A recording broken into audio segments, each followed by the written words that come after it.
Saya yang pertama mengaturkan terima kasih atas kehadiran Ibu Bapak semuanya dalam kegiatan pagi ini. Juga tak lupa terima kasih kepada para relawan yang telah menyiapkan Burambe untuk kegiatan kali ini dan para donatur yang telah memberikan donasi dan infak. Insya Allah yang akan mengisi pengajian pada pagi ini adalah Bapak Haji Najimin, Ketua PCM Mikir. Mungkin demikian saja yang bisa saya sampaikan. Selanjutnya kami aturkan kepada Bapak Haji Najimin untuk memberikan pengajian. Terima kasih. Assalamualaikum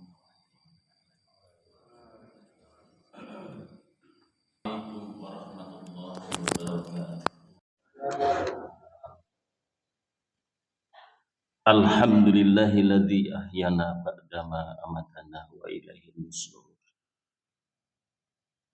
Assalatu wassalamu ala Rasulillah wa ala alihi wa sahbihi wa mawalah. La haula wa la quwwata illa billah. Wallahu ta'ala fil kitabihil karim. Bismillahirrahmanirrahim. Wa nazzalna minas samaa'i ma'an mubarakan fa ambatna bihi jannatin wa habbal hasid. Tertera di surat yang ke-50, surat Qaf, ayat yang ke-9. Pagi ini akan kita kupas sedikit untuk mengingatkan kita bahwa kehadiran kita di dunia ini memang sudah direncanakan oleh Allah Subhanahu wa taala. Lalu insya Allah kita diberi predikat, kemudian kita juga diberi kewajiban serta diiringi dengan haknya. Bapak Ibu hadirin jamaah sholat subuh yang dimuliakan Allah Subhanahu wa taala, izinkan saya menyapa dan menyampaikan kesyukuran kita kepada Allah Subhanahu wa taala. Ternyata di kedinginan malam ini kita masih dibangunkan oleh Allah, belum ditidurkan untuk selama-lamanya dan masih bisa rawuh di tempat yang mulia ini. Kadangkala menjangkaunya agak sulit, dibarengi dengan beberapa rintangan pribadi kita masing-masing. Salawat dan salam kita aturkan kepada Allah, moga kiranya dicurahkan kepada Rasulullah Muhammad sallallahu alaihi wasallam, insan yang mulia yang diteladani oleh banyak orang, bahkan tidak pun merasuk agama Islam tetapi ada ajaran-ajarannya yang diteladani. Misalnya saja dalam mengembangkan perekonomian, banyak saudagar, banyak petani yang tidak Islam tetapi meneladani ajaran Rasulullah Sallallahu Alaihi Wasallam. Hadirin yang berbahagia, kita ini kalau ditanyakan arep urip sugih apa melarat, jawabnya ya sugih. Arep urip berkah apa uripe tersiksa, jawabnya ingin hidup berkah. Apapun profesi yang kita sandang, hampir rata-rata jawabnya sama. Nek iso ki yo ora ngibadah ning diwenehi ganjaran oleh Allah. Biasanya seperti itu dalam realitanya. Maka boleh pagi hari ini kita sedikit mengupas tentang hidup berkah yang kita sering mendoakan teman kita, Assalamualaikum warahmatullahi wabarakatuh, kan ngaten ya. Mohon kepada Allah Subhanahu wa taala agar teman kita ini diberikan berkah. Ternyata mendoakan kepada orang dan biasanya dibalas juga waalaikumsalam warahmatullahi wabarakatuh. Kembalinya ke kita. Ngaten nggih. Hadirin yang dirahmati Allah Subhanahu wa taala, yang dikatakan dengan hidup berkah itu apa sesungguhnya?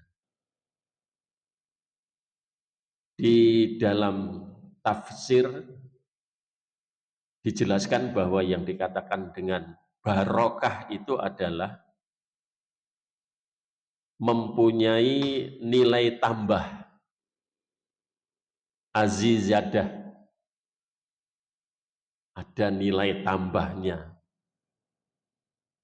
beda karo sing lain. Kemudian ada nilai bahagianya, kemudian ada nilai doanya, ada nilai kemanfaatannya, dan ada nilai kekalnya, serta mengandung sesuatu yang suci. Itu yang dikatakan dengan berkah. Ciri-cirinya agak multi, agak banyak ya. Jadi yang dikatakan dengan hidup berkah ki orang ming sugih wae rupane nggih. Menurut pengertian. Hadirin yang dirahmati Allah Subhanahu wa taala, yang dikatakan dengan hidup berkah itu ialah hidup yang penuh dengan kebaikan. Yang dilalai orang masak ya baik, orang masak ya baik. Jangan dikatakan bahwa ya, serba banyak itu pasti baik, tidak. Hidup yang penuh dengan kebaikan, penuh dengan ketenangan. Orang gerungsang-gerungsung, orang yang kemrungsung itu. Yang penuh dengan rasa syukur. Syukur itu sendiri asalnya dari Allah Subhanahu wa taala. Pendeknya tidak melulu diukur dari segi jumlah material yang ada pada kita. Itu yang dikatakan dengan hidup berkah. Hadirin yang dirahmati Allah Subhanahu wa taala, kemudian bisa mendekatkan diri kepada Allah Subhanahu wa taala karena ada rasa syukurnya. Dan bisa melakukan sesuatu yang baik kepada sesama kita. Nek nyerak uang iki rasane uang kok tentrem. Kira-kira seperti itu. Tentremnya karena apa? Mungkin karena materi, mungkin karena doanya, mungkin karena tidak terganggu oleh diri kita. Sungguhnya itu yang dikatakan dengan hidup berkah. Nah, sekarang kita bagaimana caranya agar kita bisa meraih yang dikatakan seperti itu. Rahimakumullah. Yang pertama, agar kita bisa meraih rancangan hidup yang seperti itu, yang pertama harus selalu mendekatkan diri kepada Allah Subhanahu wa taala. Mendekatkan diri ini tidak melulu melalui ritual yang sudah diajarkan seperti sholat, puasa, dan lain-lain. Tidak hanya melulu itu, tapi lebih luas lagi dari itu. Mendekatkan diri kepada Allah itu ucapannya ucapan yang dekat dengan Allah, rawani ngucap sing sakarepe dhewe, kira-kira seperti itu. Melakukan sesuatu juga seperti itu. Ini yang pertama. selalu mendekatkan diri kepada Allah Subhanahu wa taala. Termasuk hadirnya kita ini di majelis, di tempat yang membawa kebaikan, masjid dan lain-lain, itu dalam upaya untuk mendekatkan diri kepada Allah Subhanahu wa taala. Insya Allah kita menjadi orang yang diberkahi hidupnya oleh Allah Subhanahu wa taala. Lalu yang kedua, hadirin yang dirahmati Allah, selalu mengucapkan rasa syukur atas nikmat yang diberikan oleh Allah Subhanahu wa taala. Selalu mengucapkan alhamdulillahirabbil alamin. Ya Allah, matur nuwun. Dilalaya awake dhewe diparingi sehat. Selalu menyampaikan dengan lisannya kesyukuran kita kepada Allah Subhanahu wa taala. Dalam keadaan yang seperti apapun, Allah memberikan kepada kita situasi tertentu itu karena atau harapannya adalah agar kita bisa selalu menyampaikan ucapan kita ini dengan penuh kesyukuran, tidak mengeluh artinya. Matur nuwun ya Allah. Itu yang kedua. Yang ketiga, agar hidup kita ini berkah, ini kuncinya. Selalu berbuat baik kepada sesama. Ya, karakter manusia itu biasanya kalau orang lain berbuat tidak baik kepada kita, kepada keluarga kita, terus kita punya rencana piye carane balas. Biasanya seperti itu, ya. Karakter yang umum seperti itu. Pernah menyakiti hati kita, bagaimana supaya kita bisa menyakiti hati yang menyakitkan hati kita itu? Balas gitu ya. Tidak seperti itu sesungguhnya. Tapi sebaliknya, selalu berbuat baik kepada sesama dalam kondisi yang seperti apapun. Kemudian yang keempat, hadirin yang dirahmati Allah Subhanahu wa taala, kita selalu berikhtiar untuk mencari ilmu, menambahi pengetahuan yang sudah ada pada kita. Termasuk kegiatan kita pada pagi hari ini dalam upaya untuk melengkapi agar hidup yang diberikan oleh Allah Subhanahu wa taala kepada kita, kepada keluarga kita ini diberi keberkahan. Setitik ning yo cukup. Berkahnya di situ. Maka kita berupaya untuk melengkapi ilmu pada kita. Nyambut gawe iki disertai dengan ilmu, tidak sekedar hanya ya ngandalke nopo tenaga gitu, tapi dibekali dengan ilmu. Maka mencari ilmu itu di ajaran kita hukumnya wajib.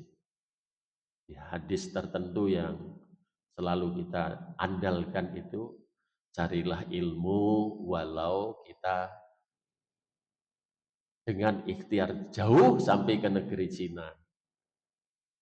Itu memberikan ajaran kepada kita agar kita selalu menambah ilmu kita. Lalu kunci yang kelima yaitu hidup sederhana. Hidup sederhana ini ya angel lili nandang ini.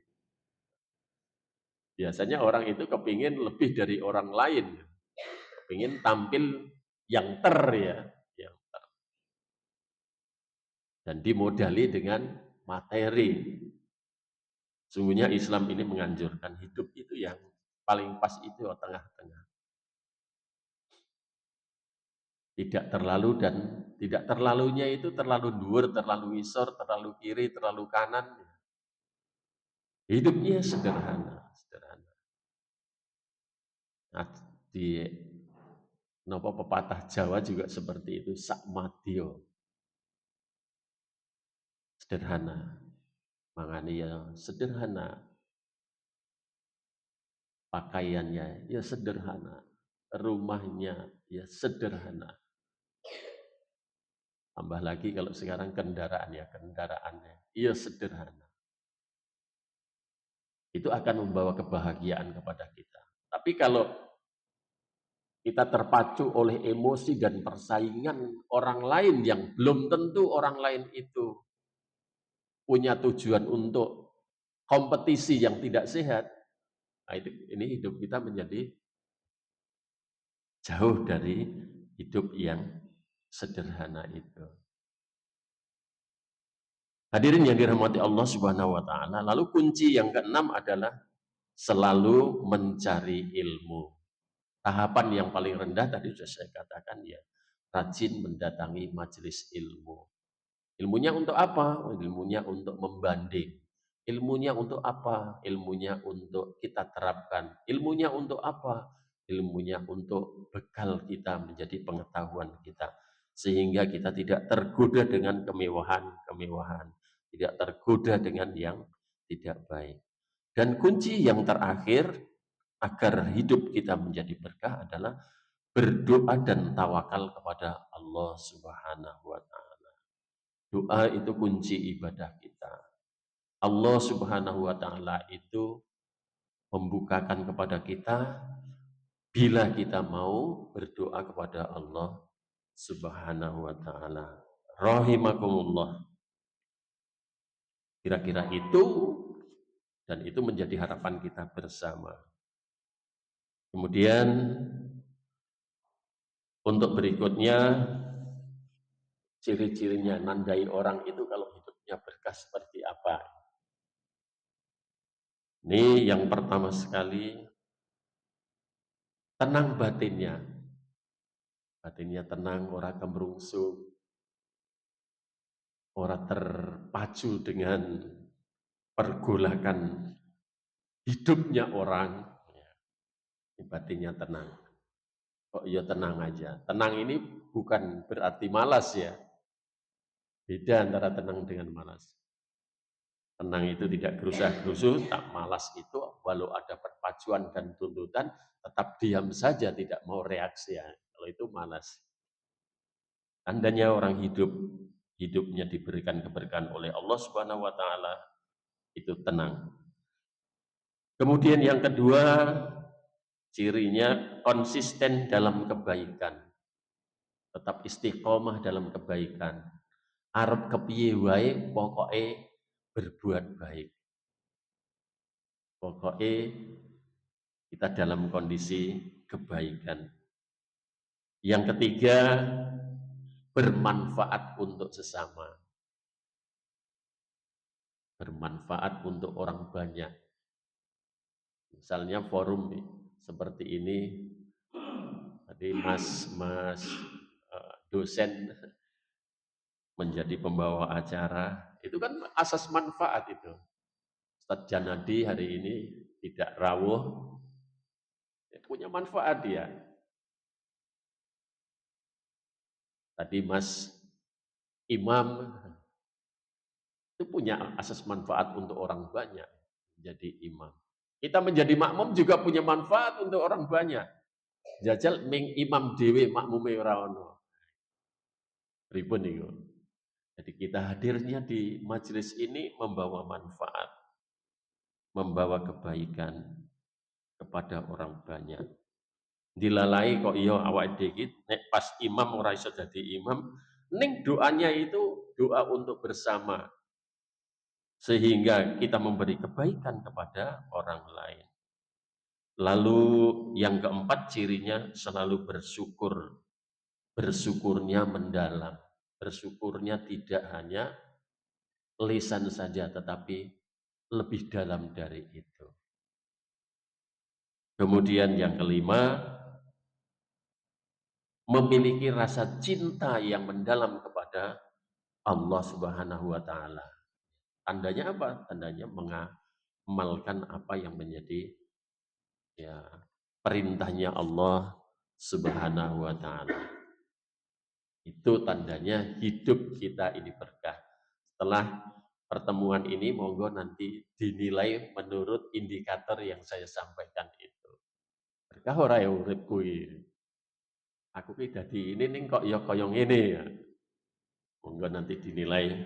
Karena yang bisa menilai pasti adalah orang yang lakon itu. Kalau orang lain kan melihatnya dari luar saja. Rahimakumullah.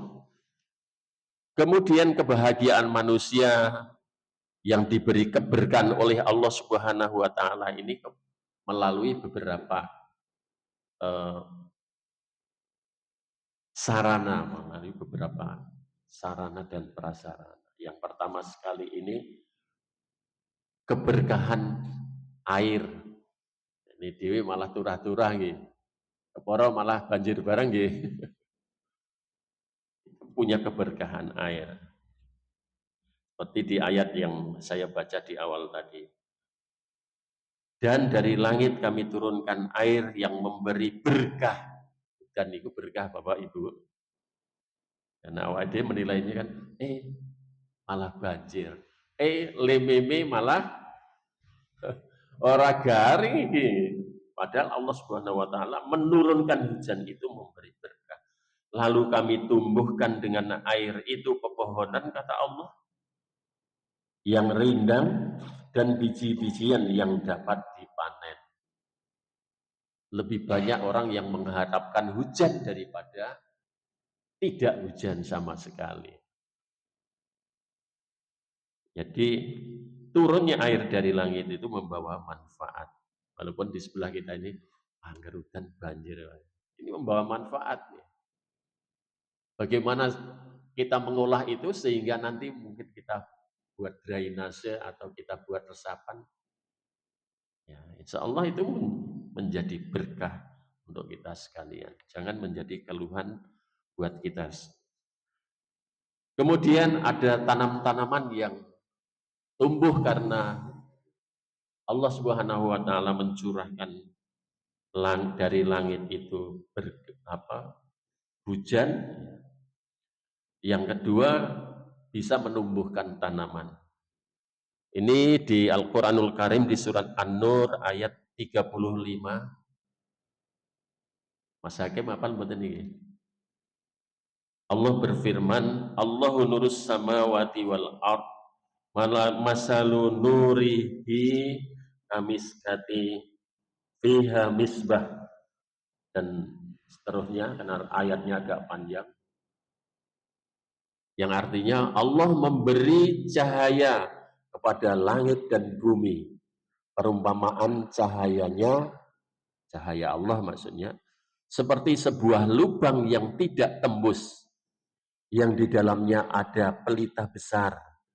Pelita itu di dalam tabung lubang kaca, dan tabung kaca itu bagaikan bintang yang berkilauan, yang dinyalakan dengan minyak pohon yang diberkahi, yaitu pohon zaitun yang tumbuh tidak di timur dan tidak pula di barat, yang minyaknya saja hampir-hampir menerangi walaupun tidak disentuh api.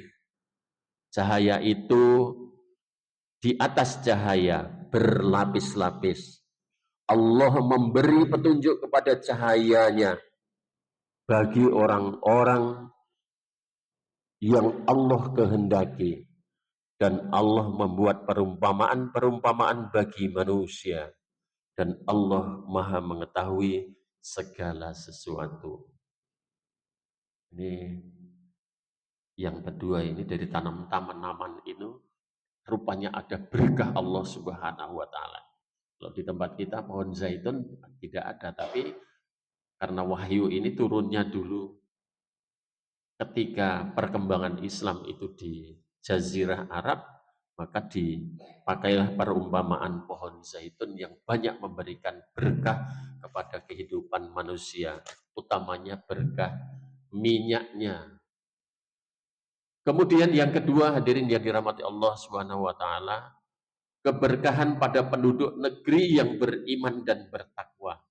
Ini ayat yang terkenal, surat Al-A'raf ayat 96, disampaikan oleh Allah. Dan sekiranya penduduk negeri beriman dan bertakwa, pasti kami Allah akan melimpahkan kepada mereka berkah dari langit dan bumi. Tetapi ternyata mereka mendustakan ayat-ayat kami, maka kami siksa mereka sesuai dengan apa yang telah mereka kerjakan. Ini keberkahan kepada orang yang beriman, yang menduduki suatu area atau suatu tempat. Termasuk Indonesia ini negara yang diberkahi oleh Allah Subhanahu wa taala. Karena walaupun gejolak kehidupan manusia berbagai macam, tapi sungguhnya banyak di Indonesia ini orang-orang yang beriman. Banyak orang minggir ini orang-orang yang beriman. Maka berkah Allah diturunkan di minggir ini menjadi daerah yang aman, daerah coba kalau dibandingkan dengan yang tentram, daerah yang tidak bergejolak. Walaupun ada gejolak sedikit tetapi teratasi. Kira-kira seperti itu hadirin yang dirahmati Allah Subhanahu wa taala. Kemudian ada lagi keberkahan individu, keberkahan tempat, dan keberkahan-keberkahan yang lain yang sudah diberikan kepada nabi sebelum kita ini memeluk ajaran Islam. Mudah-mudahan hadirin yang dirahmati Allah Subhanahu wa taala, dengan demikian kita tambah semangat untuk menjalani hidup ini, tidak selalu mengeluh dengan kehidupan, dengan apa yang kita terima dan apa yang kita rasakan. Kita selalu bersyukur kepada Allah Subhanahu wa taala. Mudah-mudahan kita menjadi orang yang bisa menikmati dan menjalani keberkahan hidup yang diberikan oleh Allah Subhanahu wa taala. Tetap semangat, rawuh wonten ing masjid, salah satu upaya untuk mencapai keberkahan hidup. Kira-kira seperti itu hadirin yang dirahmati Allah Subhanahu wa taala. Mudah-mudahan apa yang saya sampaikan bisa diterapkan atau bisa diamalkan di diri kita, di keluarga kita, dan di masyarakat kita, dimanapun kita berada. Kurang dan lebihnya mohon dimaafkan. Mari kita tutup majelis ini dengan berdoa. Bismillahirrahmanirrahim. Allahumma arinil haqqa haqqa warzuqna tiba'ah, wa arinal batila batila warzuqna jtinabah. Alhamdulillahi rabbil alamin. Wassalamualaikum warahmatullahi wabarakatuh.